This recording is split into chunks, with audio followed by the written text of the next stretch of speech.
Well, today, once again, we're going to review Ring of Honor, Major League Wrestling, NXT 205 Live, and of course, New Japan Strong, Strong Style Evolve. But however, I'm also going to add the recent New Japan Pro Wrestling of the New Japan Cup quarterfinals that we're getting closer and closer to the end. So, however, let's talk about and discuss and review on this episode of Deleted Wrestle Zone.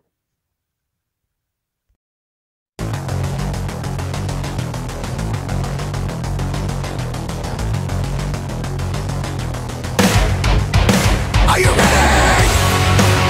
Get up, get up. Get up, get up. Get up, get up. Get up, get up. Get up, get up. Get up, get up.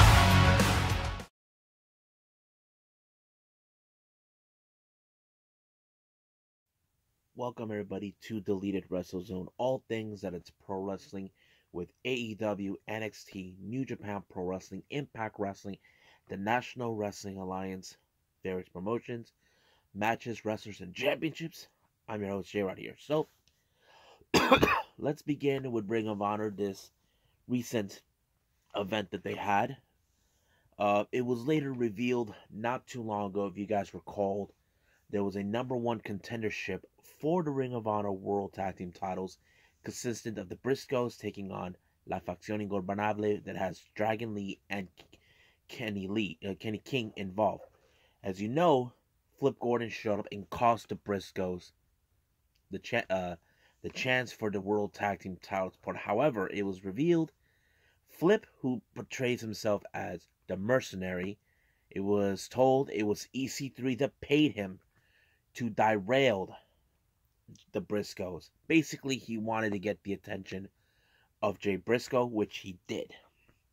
So there's pretty much it. But however, Flip Gordon was set up in a match against Flamita, but that is the main event.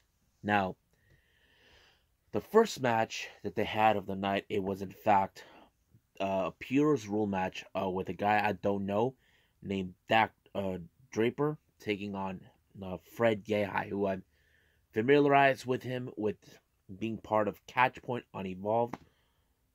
It was simply Pure Rules match, like that I talked about in Ring of Honor many times over. But however, at some point near the end, Draper actually pulled a punch, even though there is no punching involved. It violates the code of the Pure Wrestling, but he did.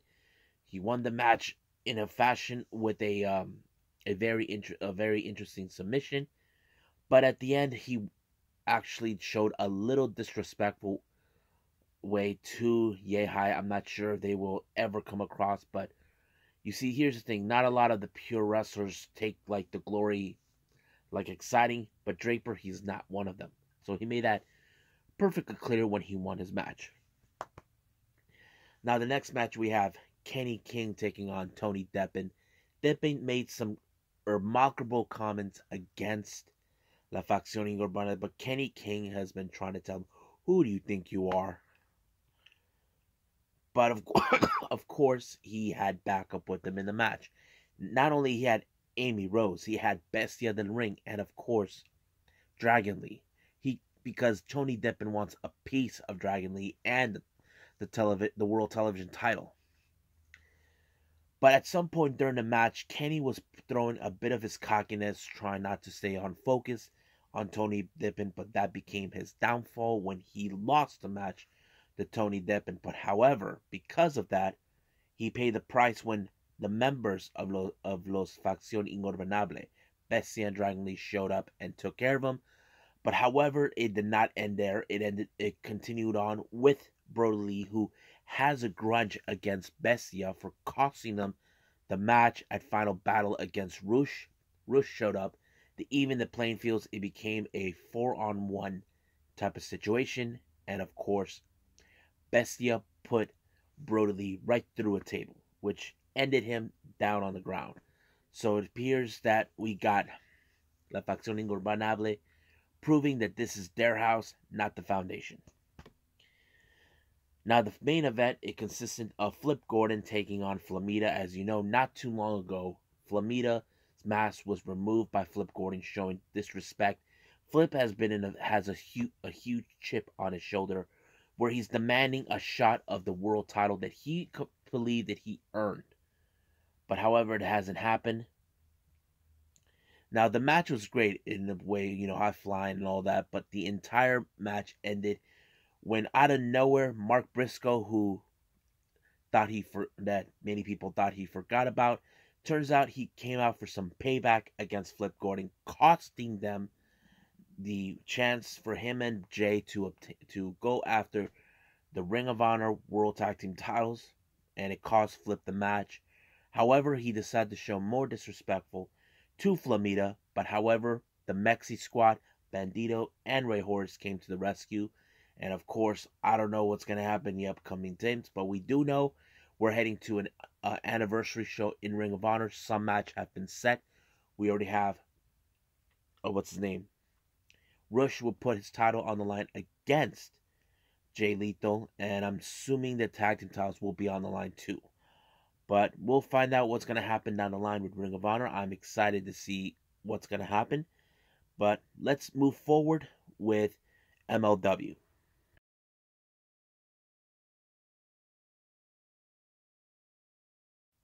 Alright, so we're now going to Major League Wrestling, or as we call it, MLW. On their latest MLW Fusion, there's been 2 title matches that have been set up.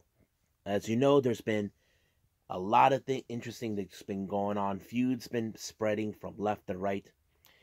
It opened up with Contra Unit attacking Injustice. Now, keep in mind, this was a feud that began right in the middle of the pandemic. As you know, Contra Unit took out Go to Brazil, but however, the remaining members of Injustice, Myron Reed and Jordan Oliver, stayed behind in order to expand in the feud.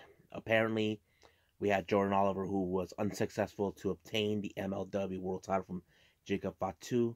Myron Reed, who's been also on the receiving end of members of Contra Unit. And of course, they were scheduled to face against Los Parks for the MLW World Tag Team titles.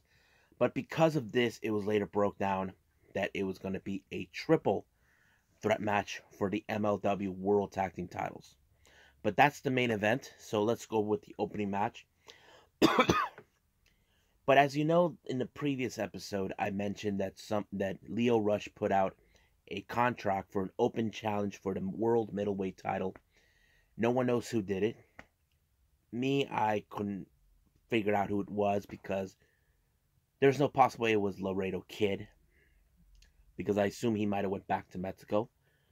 But to my surprise, it was in fact the Rogue Prince himself, Brian Pillman Jr. He showed up and he really put a good effort. Now, I'm not sure if he was able to drop the weight, because if you guys remember, not too long ago, when Myron Reed was the previous MLW World Middleweight Champion, Brian Pillman was expected to face him for the title, but I don't know if he was able to get to the weight class. It has to be under 205 live. 205. But it appears that he might have did drop some weight and trying to get into the whole thing. But however, Lio Rush continues to impress a lot because of his talent, what he's capable of. He retained the title. Now, we all saw what happened last time. Alexander Hammerstone was taken out by Mil Muertes, and they stole the National Openweight title from him. Now, Hammerstone made a good, valid point. The history book says he was still champion. He hasn't lost it or anything. But Mil Muertes knows that Selena De La Renta wants more gold. But even though he knows that he has to get that title back, so he named time and place. Now, the Von Erichs had a very interesting match, interesting message to send to Tom Lawler and his Team Filthy Goons. The Von Erichs, and along with ACH, sent out a message to Tom Lawler saying that they will face them 6-on-6, but he named the stipulation, the time, and place. But of course, he did responded. It's gonna be a first ever chain ropes match. Now, I don't know what the hell that means, but I'm assuming that the entire ring ropes will be replaced with chains. That's going to be a very interesting match, and I'm kind of curious to see. But that is going to take place next week. Now, as you know what happened not too long ago during Filthy Island's episode, the Mil Muertes took out Savio Vega. Pero made his return to MLW, gunning for Mil Muertes. But however, this was a battle of the behemoths. Did Pero had a chance to beat him? Answer, no. I mean, he did throw in some good shots, but it ended in a bad way with him losing the match. But however, thus Hammerstone has what it takes to beat him and regain what he lost, what was taken from him. Now, keep in mind, I did mention he is still the national openweight champion. But however, they took the belt. It doesn't make them the champion, which Hammerstone is correct. Now, we were originally supposed to have Buku Dao facing against TJP after what happened weeks ago, where TJP kind of lost his cool with Buku Dao against Los Parks, tried to through it. It was later shown that Buku Dao was attacked in backstage, and of course, the only logical suspect is TJP, and it was told that he was suspended. We don't know when he'll be back, but do we see this match be reignited? We'll see when we get to that bridge. But once again, we finally heard from Matt Cruz. I don't even understand what he's talking about because they're using too much distortion. But I can tell he might have made a reference or mention to Alex Hammerstone. I'm not entirely sure. But we know what the Black Hand of Contra unit may have to do. I'm not sure if he still is thinking about obtaining the national openweight title. We do know Contra unit wants to obtain every title, but they may have to go to war against Selena De La Renta and, of course, the El Jefe of Azteca Underground, but we're not sure when that will happen. Now the main event. We got the MLW World Tag Team titles on the line between Injustice, Contra Units, Simon Gotch, and Davare taking on Los Parks. Once again, Los Parks brought in a lot of their toys, kendo sticks, chairs, and of course the swap between LA Park and his son LA Park Jr. The ref can't even tell them apart. I mean, if you guys can tell who's who, then you know. But once again, they retain the titles. They haven't lost them. But it's only a matter of time until someone steps up and takes the gold from them. So I think that's it right now. So let's move on with NXT UK and 205 Live.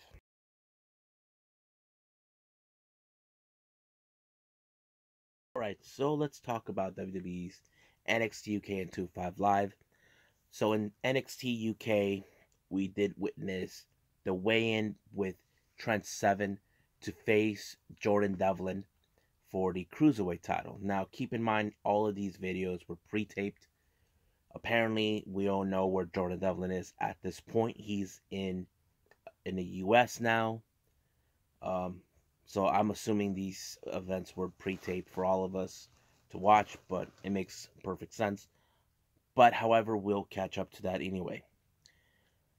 Now, if you guys remember last week, it was revealed that Ben Carter is no longer exists. He has a new name, Nathan Frazier, and he was set to face Ashton Smith. Now, to me, I feel like Nathan, formerly known as Ben Carter, has evolved a little bit. Keep in mind, this guy was one of the best high flyers in the world, but he returned to the UK to learn the style of the British style of wrestling down there, and it kind of helped him.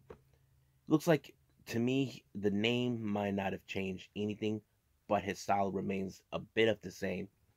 and it did allow him to win his match. But it was good. I have to say, it was really good. I know we've seen many times over WWE kind of change the wrestlers' names from time to time.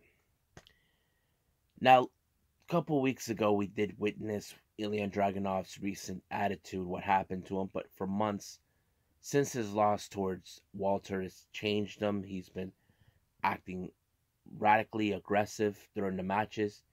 He did issue an apology, but once again, that no good brainhead, knucklehead, of course, Sam Gradwell decides to step up. So he said that he can beat him in any match, and he had the audacity to open his mouth. He said he can beat him no DQ match, which Dragunov said, okay, I accept your challenge. No DQ. Now, that did not sit well for Sam Gradwell. If I was Johnny Saints, I would say, you moron or you wanker. How can you be so dumb to even go out and taunt him? That's what Gradwell has been doing for weeks, getting into his head. Because we know what happened with Dragunov, but he wants to make things even worse, not realizing he can make himself look worse. So that's going to take place soon, maybe next week or in a couple weeks. I'm not sure. Now, NXT UK announced their latest show that's going to take place on April 8th, Prelude. I don't know exactly how that's going to be, but it's going to be interesting. Now, we did receive a message from Johnny Saint. As you know, we have one hell of a Heritage Cup champion, A-Kid. However, Noam Dar, who felt that he should have been the one to win the Heritage Cup, will get a chance. But however, Johnny Saint set up a number one contenders for the Heritage Cup. He has Noam Dar taking on, of course, Tyler Bate to face him. And I think that match is going to take place, I don't know, soon, next week or a couple weeks. But I'm kind of interested to see where they're going to go with this one. Now we get a women's match between Dani Luna and, of course, the last Japanese boss, Meiko Satomura. Meiko never ceases to amaze me, with her abilities. If you guys know who she is, she's a fantastic wrestler. She co-runs a Japanese Yoshi promotion, Sendai Girls. Great match. Meiko picked up a good victory in this match. As for Dani Luna, her opponent, she knows she lost to the best, but all she can do is train hard. So we'll see down the line how Dani Luna will flourish down there. Now, Walter, he is currently the longest reigning NXT UK champion. He has beaten everyone from Dragunov, Bateman, Danny Mastiff, and of course Joe Coffey. But who's next? Now, let me tell you something that I was thinking about for a while. There is one person I feel that could be a possible person to dethrone him. But does this mean he will move to the US? Now, if you guys don't know this, Walter made it perfectly clear that he does not want to move to the US. That's who he is. He doesn't want that. I don't think he wants that. But will he drop the title to the one man who challenged him, Rampage Brown? Now, before anything happens, I don't think Walter was oppressed, so he walked away, but Rampage Brown would not be ignored, so he actually took matters and told him to pay attention. So, hopefully we see that match soon. I want to see it. Now we get, once again, the humiliation of Nina Samuels. This time she's at the gym with Xia Brookside. Oh my god, this woman is being tortured, and I thought it was just too funny. So, this is what you get, Nina Samuels, for opening your mouth. What were you thinking? But, yeah. Now we get to the main event, which is the NXT Cruiserweight title between Trent Seven and the Irish Ace, um, Jordan Devlin. This was one hell of a match. I mean, you probably would have assumed that Trent Seven will somehow win the title, but to me, I feel they shouldn't have done that. I feel they should keep it with Jordan Devlin because I still am the one who wants to see him face against Santos Escobar, and it's gonna happen at NXT Takeover Stand and Deliver. But it did end up in Jordan Devlin's way. He retained the title. Great match. So I think that's it for no. Never mind. I still got to go with 205 Live in this section. Now, as you know, once again, Nigel McGuinness wasn't there in doing the commentary with the other guy who does NXT. He had Wade Barrett. Now, once again, we see members of the 205 original, Ari Davarik, taking on Ashante the Adonis. Now, in this particular match, you can tell that the feud continues on with the OGs with the newbies. But in this particular match, Arya Davari lost focus when he decided to be cocky and taunt Ashante the Adonis, but it did allow him to win the match, which was an upset. You don't expect that. But the real question is, can he stay his cool, or could his position with 205 Live be in jeopardy? I don't know. I'm kind of excited to see where it's going to go. Now, the main event was another member of the 205 Live original lineup, Tony Nese, taking on the newcomer and one of the most amazing competitors, Jake Atlas. I have to say, Jake Atlas had a little bit of the cockiness, but however, he was able to stay cool, try to kick out, try not to let someone like the newbies try to get into his head, but he was able to pull off the cartwheel on him, allowing him to win the match, so which is another upset. So don't know how Nese and Davari are going to get back their momentum, because this is something that they don't want, but it happened. So I think that's it for this. So let's move on with NJPW Strong with Strong Style Evolved.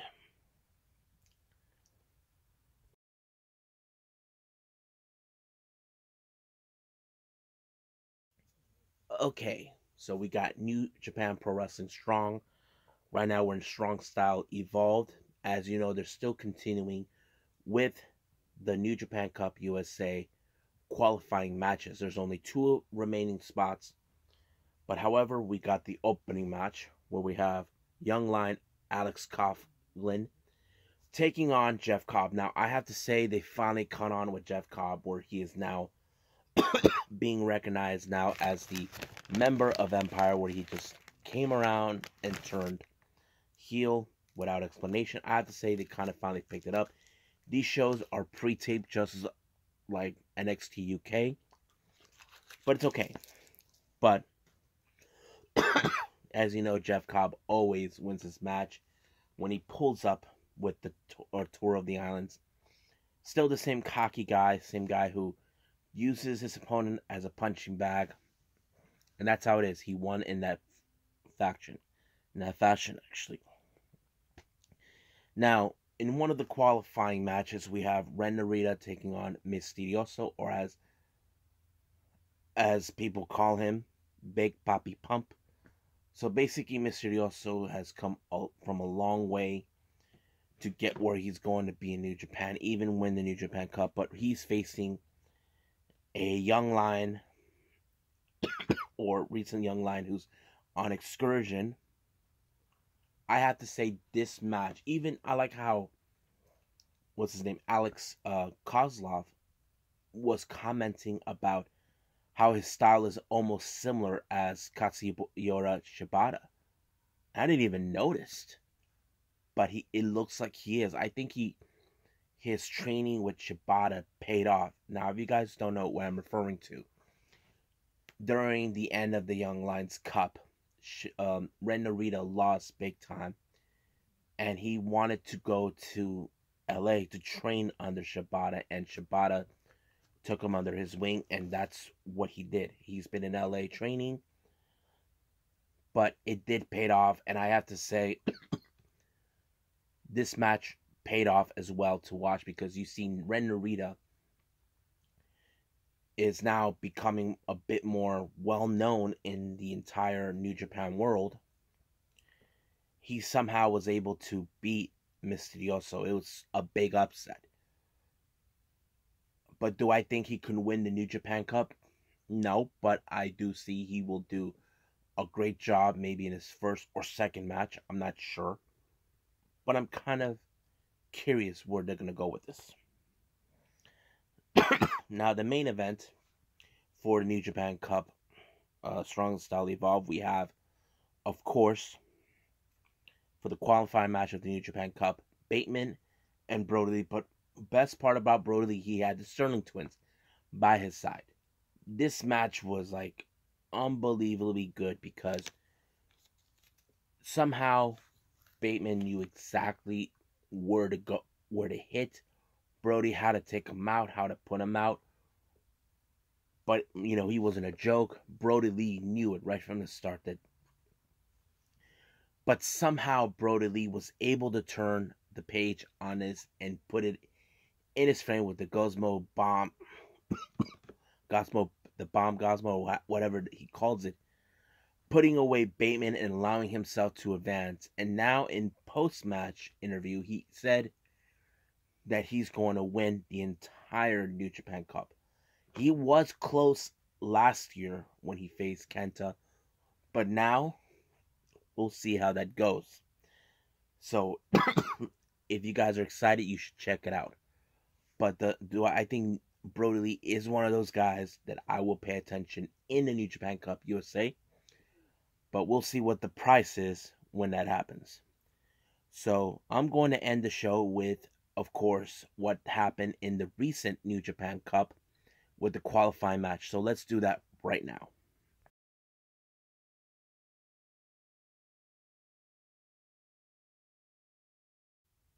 Okay, so we're getting closer and closer to the New Japan Cup, and we're ending with the last two quarterfinal matches.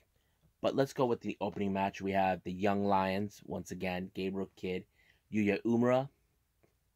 Once again, I can tell you who won anyway, Gabriel Kidd, because I've always mentioned these guys. Not a lot of the Young Lions are meant to win, but it happens just like that. Now the next match we have the Empire, Great-O-Khan and Jeff Cobb taking on Yota Tsuji and Yuji Nagata. Now Yota Tsuji still has his grudge against Great-O-Khan, where he wanted him to join him because he believes that he can do better under his wing. But Yota Tsuji's always been by the side of Hiroshi Tanahashi. But it did not go according to plan for Nagata and Tsuji. It was, in fact, the United Empire that won the victory, all thanks to Jeff Cobb. Next match, we have another tag team. We got Bullet Club, Balak Fale, Kenta taking on Toa Henare and Juice Robinson. Now, in this particular match, Toa Henare is getting fed up with all these losses. I don't know how long he's been getting fed up, but I feel like I think his loss towards Jay White might have took a toll on him. I'm not sure, but is this the sign where he might turn heel? You may never know. Will he join the Bullet Club or some other heelish faction? I'm not sure, but this is going to be a very curious match. Now we get to a 6-man tag match, which is a preview to what's going to take place this coming Saturday or Sunday, where we have Evil and, of course, his former teammate Shingo Takagi involved. First team, we got Bullet Club's Taiji Shimura, Chase Owens, and Evil taking on LIJ's Bushi, Tetsuya Naito, and Shingo. Now, in this entire match, Evil did not want no piece of Shingo or nothing to do with him, all except maybe when he has his back turned, that he was let his guard down and all that, which it worked at most of the time. But however, you cannot deny that Shingo will not stop nothing to get his hands on Evil for betraying LIJ and Naito. But however, it was in fact Naito who won the match by applying Destino onto, what's his name? I think Taiji Shimori or Chase, I'm not sure. But this feud between both Shingo and Evil is far, far from over.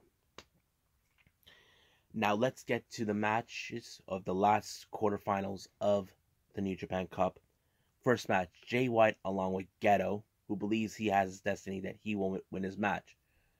Now David Finlay, who has history with Jay White during their Young Lions times, he doesn't believe in it, what exactly is going to happen, because he knows only time will tell when it happens. Now, as you know, Geto will do whatever it takes to ensure Jay White wins, but luckily Juice was there to help him, and somehow he was able to take Geto out of the board to ensure that his presence will not cause any effect in the outcome of this match.